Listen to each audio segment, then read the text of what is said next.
Laugarren kapitulua. Ze urrun dagoen Paris. A ber, Amona Blasik bilatuko lituzke laguntzaileak infernuko zuloan ere. Nasetara atera naizenerako handago ez dakit nondik ezagutzen dituen ez dakit noren lehengusu batzuekin. Dagoenerako eraman dizkiote maleta eta gainerako trepeta guztiak Nasaraino. Nire zain dago. Urduri, trena bere lekuan, kokatzen ari baita. Oraindik denbora luzea falta da irteera ordurako, baina Amonak gauzak ondo egin behar izaten ditu. Nik daluzinat Amonarekin. Nolako presa eta urduritasuna sartzen zaion. Egin aldun egin beharrekoa? Galdetu dit iritsi eta berehala. Ez esan diot aurrena.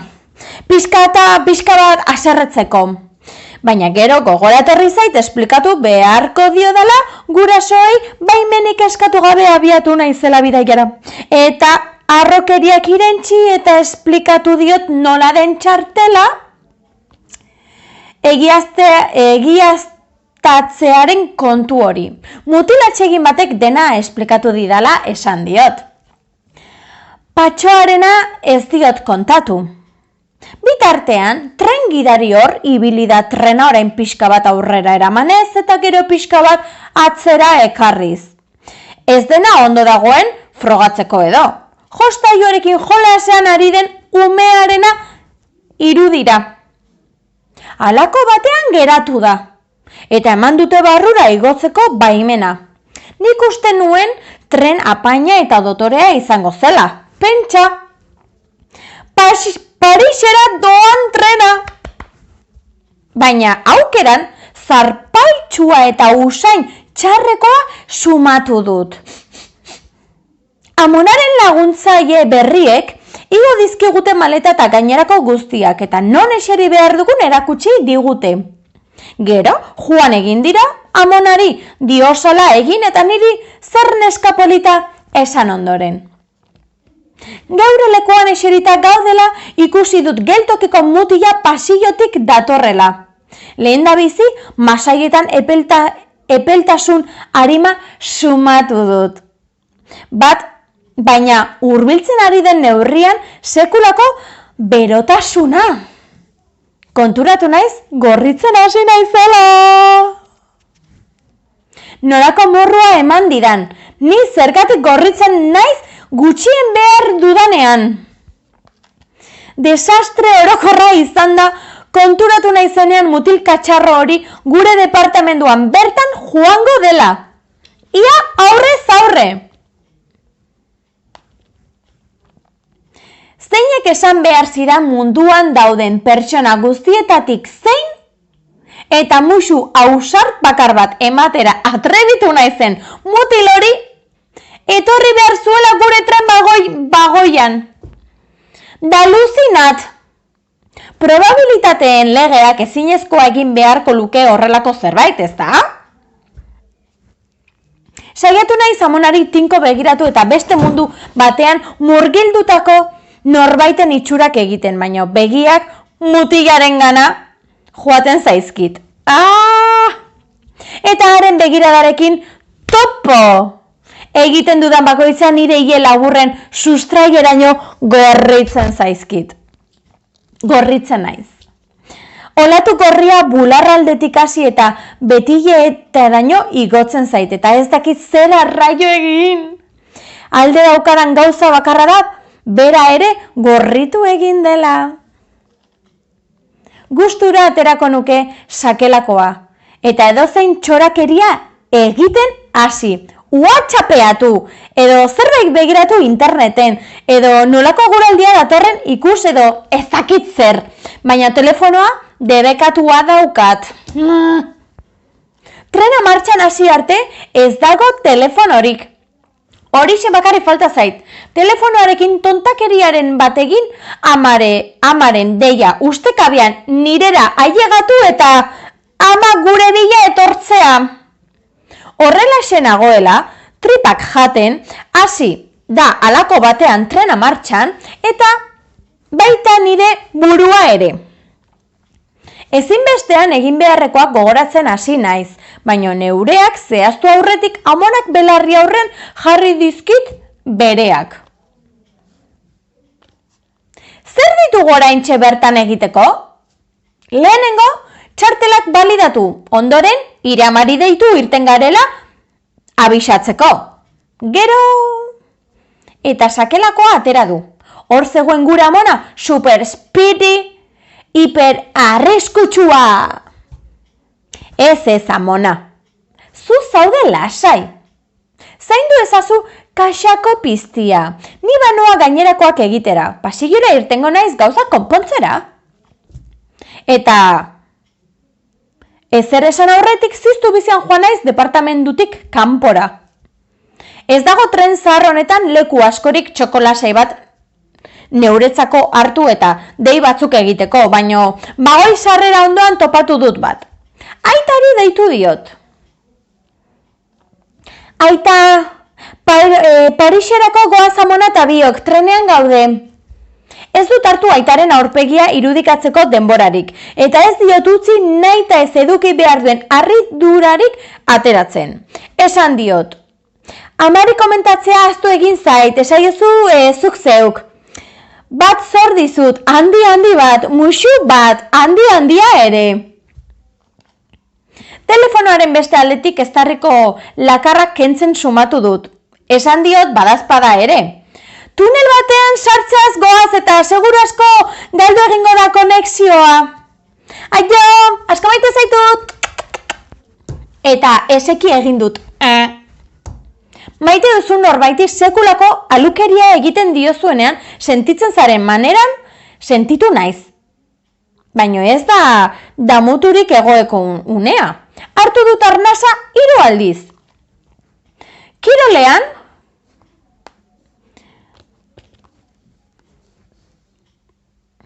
Kirolean garrantzizko zerbait egitera zoazenean bezala eta utzi dut azken arnas behera luze ies egiten. Amari deitu diot. Ama, bagoaz Parisera amona eta biok. Bai, Parisera. Ez aldizu aitak ezer esan. Bera geratu zen zuri esatekotan. Ez dizula ezer esan? Amona eta biok? Nola? Zertara? Ez dut oso ondo ulertzen, entzuten, iristen garenean kontatuko dizut dena. Atik zetaraino, zuk esaten duzun bezala. Ez da oso ondo entzuten, trenean goazela ama. Parisera, asko maite zaitut. Bai ama, baietz, dena. Ez da oso ondo entzuten, moztera doa. Maite zaitut.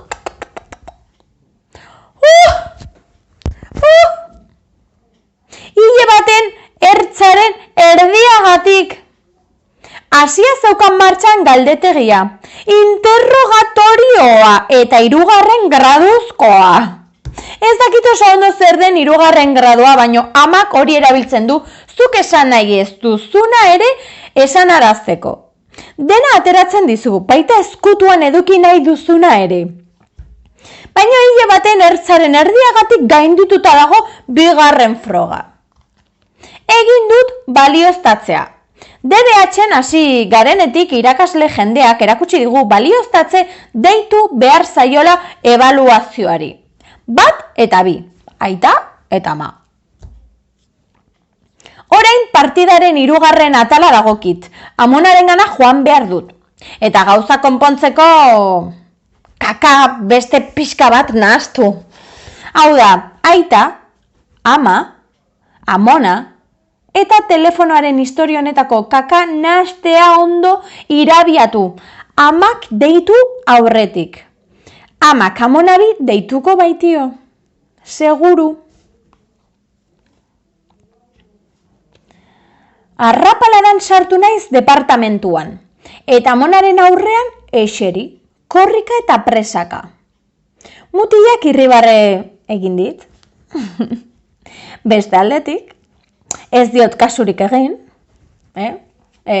gogorra, bezala,